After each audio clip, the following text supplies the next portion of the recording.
إنا لله وإنا إليه راجعون waxaan dhammaan shacabka Soomaaliyeed gaar ahaan qoyskii eheladii caruurtii iyo qaraabadii uu ka geeriyooday Allah u naxariistay madaxweyne Cali Mahdi Maxamed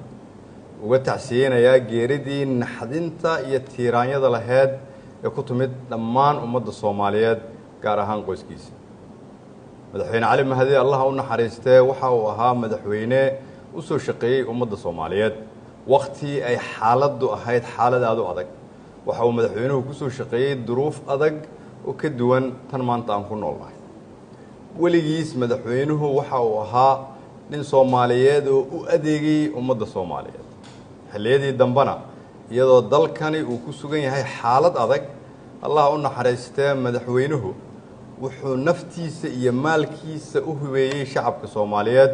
waxa uu qayb ka ahaa ganacsiga magaalada madaxweyne Cali Mahdi Allah u naxariistay waxa uu ahaa oday Soomaaliyeed oo markii xaaladda dalku ay qalqiqashaba loo soo laabtay isaga oo la weydiiyo tale iyo tusaale waxa uu ahaa iftiin kamid ah tiirarka ay ku taagan tahay dawladnimada iyo dadnimada Soomaaliyeed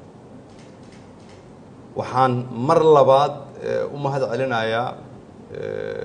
una tacsiyeynaya qoyska uu ka baxay oo u ogolaaday ummadda Soomaaliyeed inay la qaybsadaan aabahood walaalkood adeerkood awowhood oo ogolaaday inay ummadda Soomaaliyeed u adeegaan ummadda Soomaaliyeed meel walba ay joogaan waxaan ka codsanayaa inay u soo daceeyaan madaxweyne Cali Mahdi Maxamed waxaan Ilaahay uga baryayaa inuu qabrigiisa ka dhigo mid kamid ah beeraha jannada